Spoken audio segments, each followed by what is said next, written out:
TV. The world is thinking.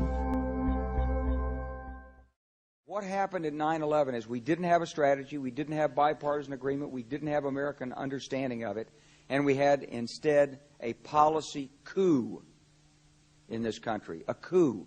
A policy coup. Some hard-nosed people took over the direction of American policy, and they never bothered to inform the rest of us. I went through the Pentagon 10 days after 9/11. I couldn't stay away from Mother Army.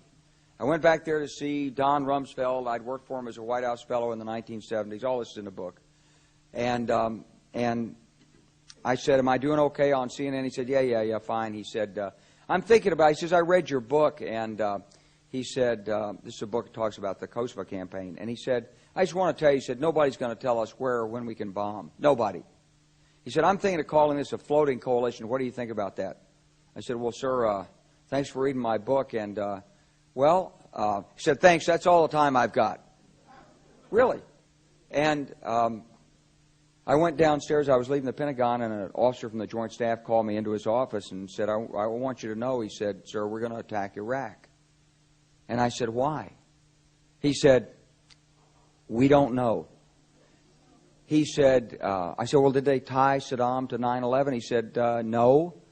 He said, but I guess they don't know what to do about terrorism, and so they think, but they can attack states, and they want to look strong, and so I guess they think if they take down a state, it will intimidate the terrorists. And you know, it's like that old saying, he said, if the only tool you have is a hammer, then every problem has to be a nail.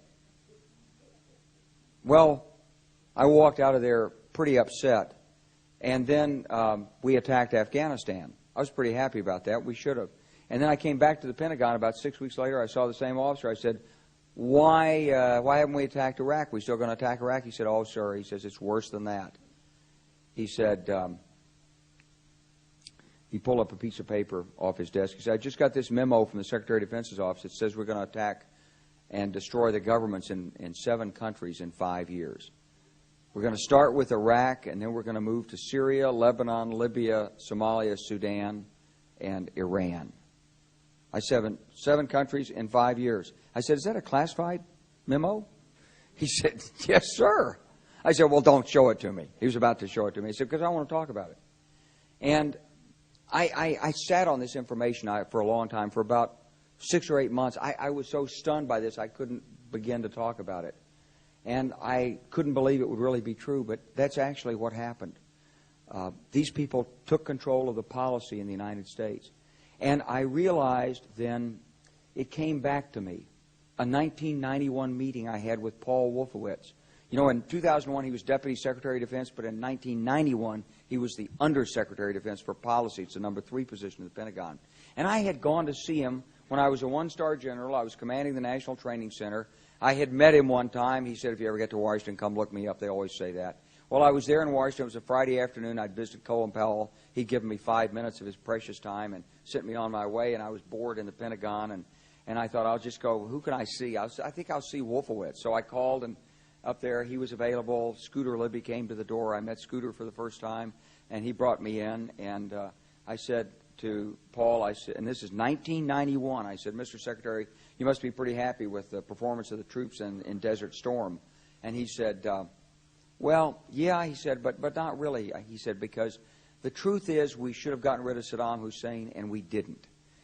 And this was just after the Shia uprising in March of 91, which we had provoked, and then we kept our troops on the sidelines and didn't intervene.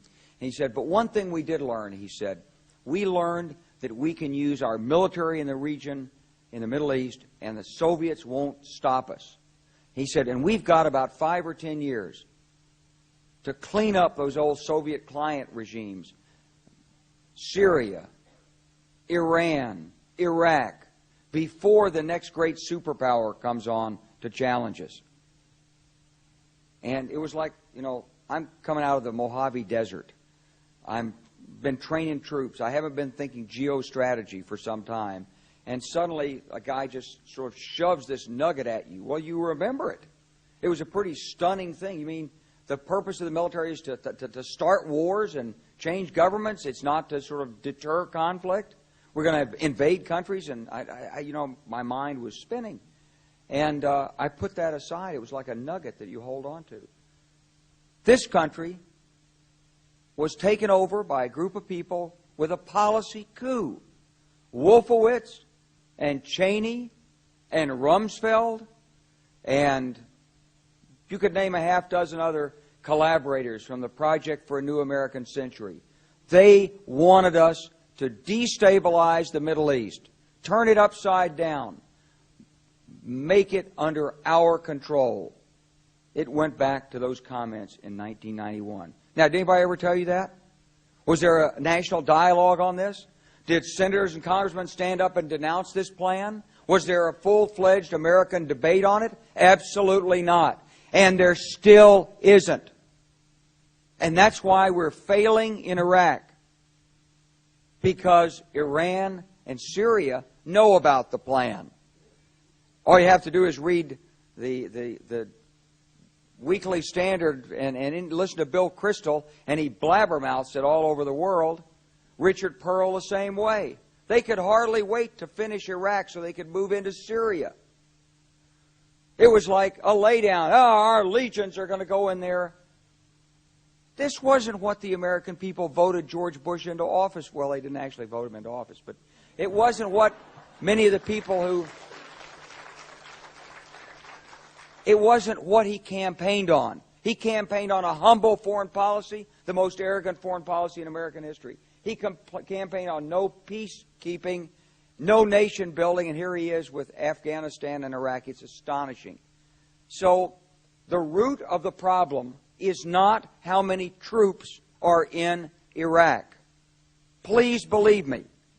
Don't be mad, if you're a Democrat, at your Democratic congressman because they can't reduce the troops and frustrate the president. That's not the issue. And if you're a Republican, don't be mad at the Democrats because they're fussing with the troops.